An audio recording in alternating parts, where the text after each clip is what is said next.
Good morning. This is Tracy Hales Vast. Today I am talking to Jonathan Thompson about his book River of Lost Souls: The Science, Politics, and Greed Behind the Gold King Mine Disaster. Good morning, Jonathan. Good morning. I'm so glad to talk to you. I really enjoyed, well, I can't say I enjoyed, but I was fascinated by your book River of Lost Souls: The Science, Politics, and Greed Behind the Gold King Mine Disaster. There's some not so good news in this. Yeah, I think you could say that. Yeah, There's some of it's pretty grim. it is. It is. It's fascinating to me that there were desecration to the land around the area from way, way back in time. Yeah, I mean, pretty much from when white settlement really began, which was really started in earnest in the San Juan Mountains in the early 1870s. It really took off pretty quickly. Kind of the destruction and the impacts to the land from mining, first of all, and then just from all the people who came and wanted to try to shape the land, make it sort of more habitable for themselves, and to reap the riches off of it. I think a lot of the focus in this is about people wanting to get richer. Yeah, I mean, unfortunately, I think that's kind of a big part of our story, Yes, in the West, it is. for sure. Unfortunately. Is yeah, kind of figuring out ways to make more money off of the land, Right. and it's amazing. It really is kind of awe-inspiring to see to what lengths people would go to make more profit. The innovations they'd come up with as far as technology goes, and when you look at the backcountry in the San Juan Mountains, in the high mountains, and you see where they built roads or where they hauled machinery up to, it's pretty incredible. It is incredible. I think one thing I learned from your book was that the Gold King mine disaster was not even the worst thing that happened. I think it brought a lot of attention to us because it was so visible, but there was a lot of bad things going on. Yeah, yeah. I mean, by no means was the Gold King mine spill the worst thing that's happened.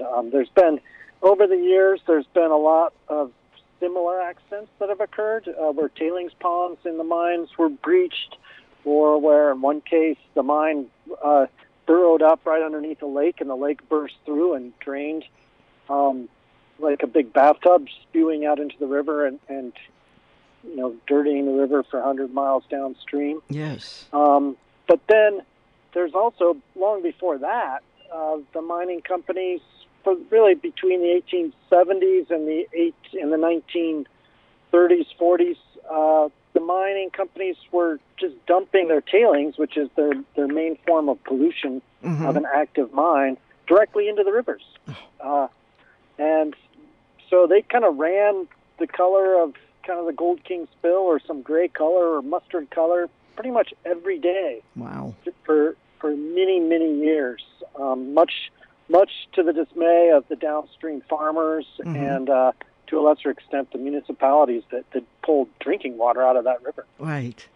And the wildlife and fish, it just was very unhealthy.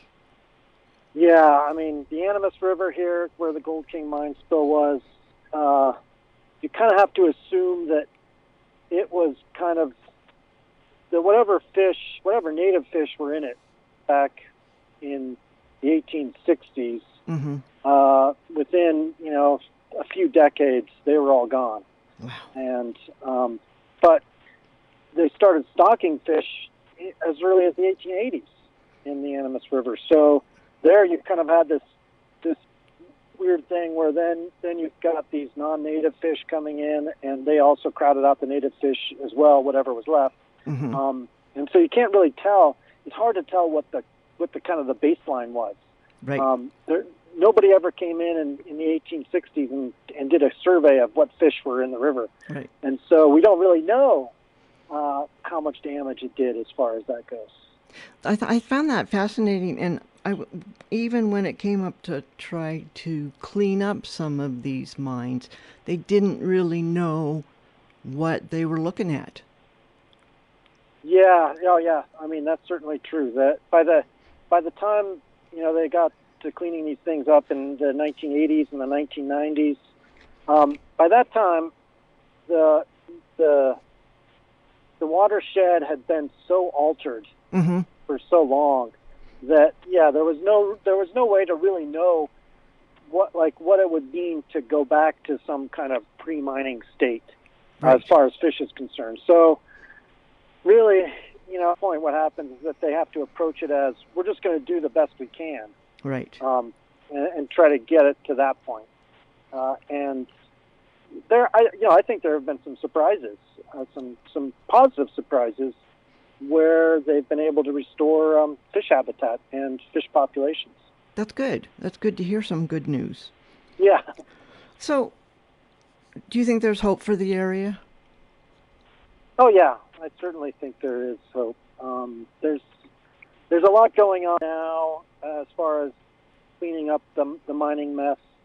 Good. The challenge is that when it comes to the main form of pollution that comes from abandoned mines, which is called acid mine drainage, Mm-hmm. which is just groundwater that gets kind of hijacked by those mines and then a reaction creates acid, and that picks up a lot of toxic heavy metals, and then that runs into the rivers. The problem is that problem, you can't really fix it. There's not a definite fix to it. What you have to do is basically treat the water, clean the water up, and you kind of have to do that forever. Wow. And so there's kind of ways that you can get around that you can reduce the pollution to some extent, and a lot of that's being done now. But yeah, hopefully there will be a growing movement to innovate and to come up with new technology to address these problems. As there's more and more abandoned mines worldwide, Right. That there's going to be more and more problems, and eventually we're going to have to come up with some better and more sustainable solutions. And just be more aware, environmentally aware. Yeah, and I think moving forward with new projects, we really have to look back Right. on history and say, hey, look what happened when we went up and we just, did all this mining and stuff without really thinking about what might occur once the mines run out or once it's time to shut down. And I especially see that, I see real parallels between the oil and gas industry now, Yes. and the mining industry, the hard rock mining industry back in the 1890s and early 1900s. I saw that comparison you were building in this book, and that didn't make me happy.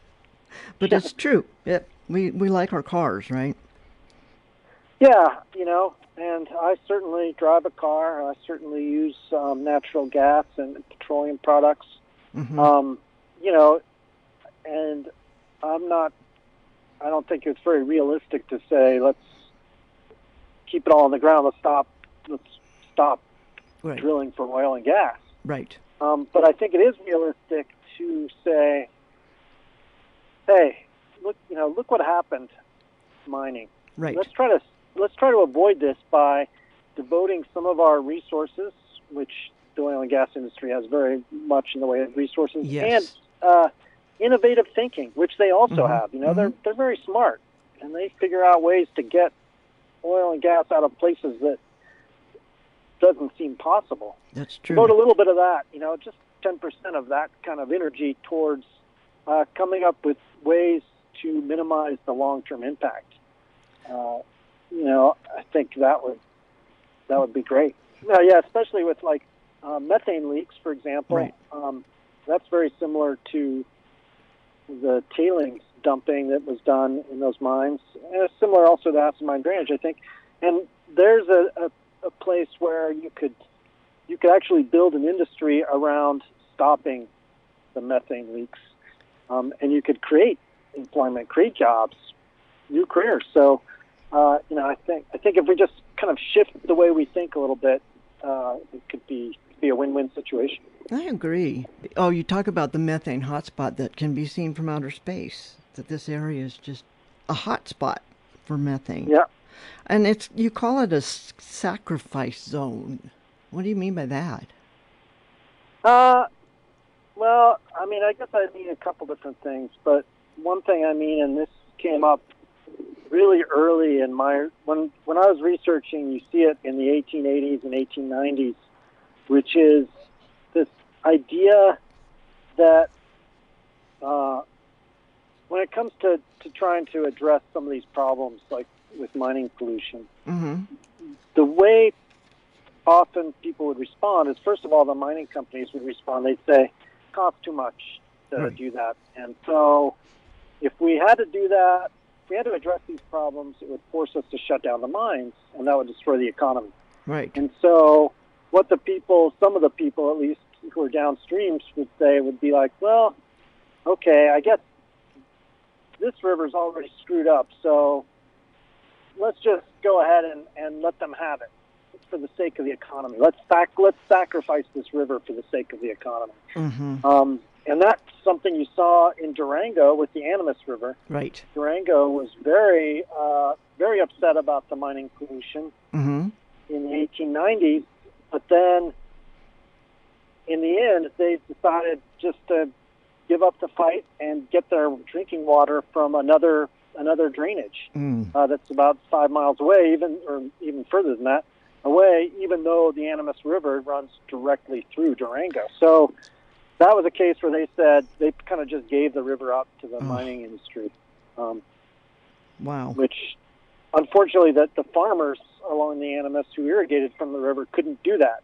Right. They didn't have that luxury, so right. They had to kind of live with the problem for a lot longer. So does that mean it gets into the food supply or the crops that are irrigated from that? Yeah, I mean, I think to a certain extent, at this point, the problem's not bad enough that that's going to be an issue. Okay. There's not enough heavy metals or any kind of toxins in the water that's going to be a problem. Back in the when they were still dumping the tailings directly into the river, then I think it definitely was a problem because you had stuff like arsenic, cadmium, lead, right, that was being put directly onto the crops. Wow. And in some cases, people really back then, people kind of drank directly raw river water. Oof. And so you had a problem there as well. And certainly, another thing I write about in the book is that in the 1940s and 50s, there was a uranium mill in Durango that was dumping its nasty stuff directly into the river as well. And so all the downstream users in Aztec and Farmington and even further downstream were drinking basically radioactive water and putting that on their crops and feeding it to their cows and that sort of thing. Yes. I love the scene where the guy goes over to the jukebox and picks up a big gold brick and says, "That's uranium." Yeah. Little did he know. So you said in here that you've been working on this for 20 years. So if the Gold King mine disaster had not happened, would this be a different book? Well, it would be in the sense that I use the Gold King mine disaster as sort of a jumping off point to talk about a lot of other things. Right. But other than that, no, I don't think so. I think that I would have probably come up with some different story to jump off from and to follow that thread through. But otherwise, I think most of the rest of it would have been the same. I was thinking that. I was thinking that the title and the picture on the front brings us to the Gold King mine disaster, but it's about so much more. Exactly, yeah. Working on the environmental research and reporting for a long time. Yeah. Well, I worked at it and eventually owned the Silverton Standard and the Miner newspaper, which is the newspaper in Silverton, and That was back from about 1996 to 2006, kind of broken up in there. But and one of my main things that I like to write about were these issues: the mining pollution, and the efforts to address it. So I kind of started back then, and then continued to write about these same similar issues once I got to High Country News in 2006, where I've continued in some capacity or another until currently. I'm still with them. So good. And yeah, so I've been writing a lot of this and reporting it and stuff for a long time. And so the book, in that sense, it made writing the book a lot easier because a lot of the research was already kind of done. Right. So what's next? That's a good question. I'll continue to write stories for High Country News and continue to write magazine stories, but I'm also working on a novel now that's set in the Four Corners area. So, good. And that deals with some of these same issues. So that's one thing, and then we'll see after that. Well, sometimes fiction can bring a message across better than nonfiction. That's what I found in writing of this novel is that I've been able to use sort of a compelling narrative that I make up that's imaginary to get points across and to talk about things that are real and to really do some good, I think, incisive commentary on the region that we live in. So good. I've found it pretty enjoyable so far, so hopefully the readers will too. I bet they will. Creative nonfiction that you use in River of Lost Souls is quite compelling. Do you want to read something from there for us? I'll read a part that doesn't talk about pollution so much. I'm maybe 6 years old and it's June, just after the first cutting of hay, so that pungent aroma still lingers in the early afternoon air as we walk down past my grandparents' milk barn and the hay barn, and through the dank human-sized culvert that passes underneath the new highway, which isn't so new anymore, but that's what we call it anyway. Maybe we can find some asparagus, I say, darting toward the fence. It's too late, my dad says, his voice deep, all gone to seed. So I pick butter and eggs, yellow toadflax instead, bunching a bouquet up in my little fist, no idea it's some sort of noxious scourge already overrunning the Animas Valley. We're going down to the sandbar, which is what we call the place on the river below the farm, where we fish and picnic and camp. Used to be all the farms stretched to the river and beyond, but the new highway sliced all the old homesteads in half, so a lot of the fields down below went fallow. Then my grandparents retired and sold off the lower part anyway, but the new owners still let us go down there, so it makes no difference to me. We called it the farm because back then it was a farm. That's how my grandparents made a living. They had dairy cows and sheep. They had fields of hay. They had rows of corn, apple orchards, peaches, strawberries and raspberries, spinach and lettuce. What they didn't eat, they sold. My mom and her sisters, hair in ponytails, picked raspberries for a nickel a quart, and folks would come by on the old road on their way back up to Silverton and pick up some of the bounty. The valley floor here is wide and flat. The glaciers pushed all the rocks downstream or ground them into coarse sand, so the river runs slow here, meandering between steep and sandy banks, nearly twisting back on itself at times like a giant, murky, green umbilical cord. In the spring, when the water's big and red and brown, listen and you might hear it eating its way through the soft earth. At the sandbar, the banks were softened into a beach by the current. As we get close, I run off ahead of my father and brother. I take off my shoes. The sand burns my feet. The water whispers. I stare at the old crushed cars all lined up against the opposite bank, their front ends underwater.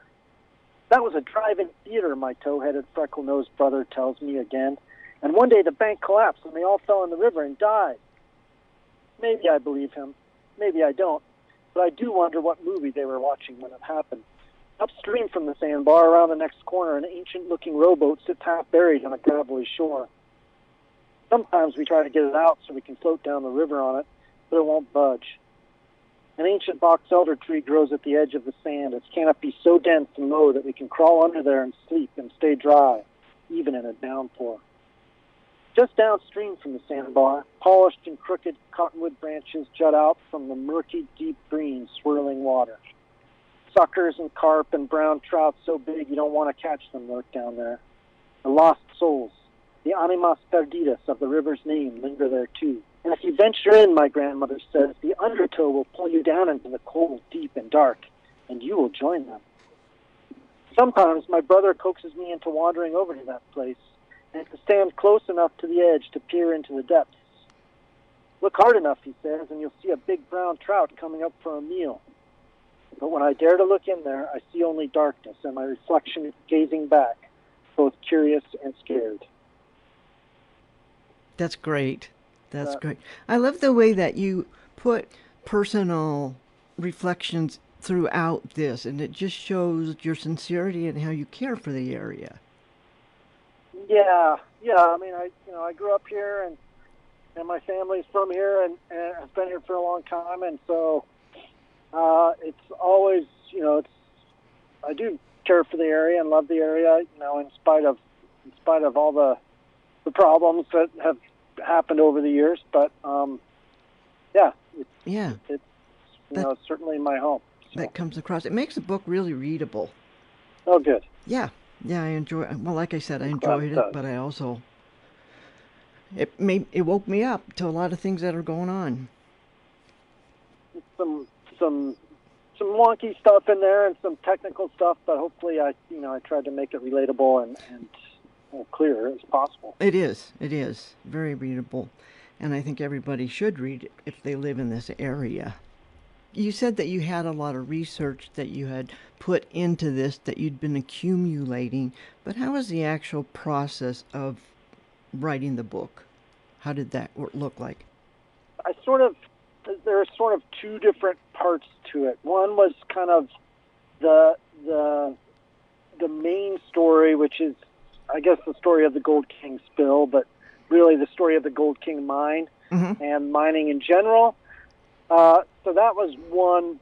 That's the kind of the big overarching kind of thing that I did, that I tried to kind of figure out first and write that. And then there are more sort of episodic chapters that are kind of sandwiched in between there that do some of the more the stuff about oil and gas or coal or that sort of thing, where I kind of sat down and wrote those individually as sort of separate things that they're not part of that thread. And I kind of wrote those each as its own self-standing, standalone kind of story. And then I kind of tried to figure out where it all fit and try to weave it in as much as possible, but without kind of forcing it. So yeah, and then the other challenge was trying to get that personal narrative in throughout without breaking up the rest of the story too much, or without that feeling forced. And so that was definitely one of the bigger challenges, and that's something that kind of came later, really, is where I kind of had to really work hard to keep that thread going. And in places where, it might not have naturally just come. So that was kind of the process I did, that I went through. And my process in writing is I'm really big on rewriting. So I usually do one big, really ugly draft and then go in and redo.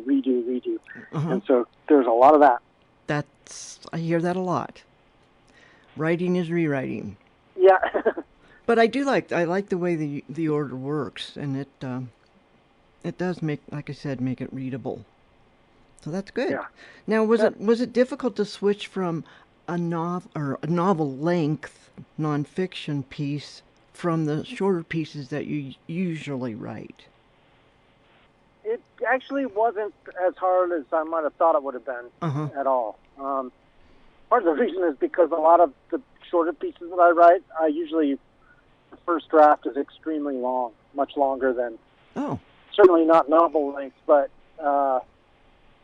typically I write long. So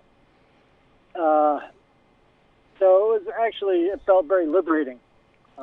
Good. Really, to write a longer piece, because I could kind of go down some of the little roads and wormholes that normally you have to avoid when you're doing a newspaper or magazine piece, because you just don't have enough words. Right. So to work with. So that was really liberating, I think, to be able to I don't know, kind of just go for it. Right. Follow those tangents. Yeah. Yeah. Well, good. And we'll look for more of your writing. High Country News. And you're still writing for them. And will you, even when you're in Europe? Yep. Yeah, I actually am still a contributing editor for them, even in Europe. I do a lot of freelance editing for them, but also quite a bit of writing, actually. Good. I come back here and spend the summers and spend usually about 3 months a year back here in Colorado and the West in general, and I use that time to do a lot of reporting and stuff, so that then I get back to Bulgaria and I can write those stories. And do the rewriting. Yep, exactly. That's right. So it actually works out pretty well. Good. Do you have a website or anything that people can look at to get further information or find your book? I do, yeah. They can go to, it's just riveroflostsouls.com. Okay. And they can go there and they'll find information on how to get the book. They'll find some excerpts, and they'll also find something called River of Lost Souls reading aids, which are maps and historic photographs and diagrams and kind of interesting stuff that will help people kind of orient themselves as they're reading the book. It'll give a little bit more, it'll help them orient themselves. And also, there's some sections where I'm talking about the relations of different minds to one another. It's very, very complicated. Yeah. There's some diagrams and maps in there that will really help with that. Oh, good. So that's riveroflostsouls.com? That's correct. Great. Well, thank you, Jonathan, and I look forward to talking with you further at another time. Great. Thank you so much. And that was Jonathan Thompson talking to me on Right on Four Corners. This is Tracy Hales Vass, KSJE 90.9 FM in Farmington, New Mexico. You can contact me at righton@sanjuancollege.edu. Thanks for listening.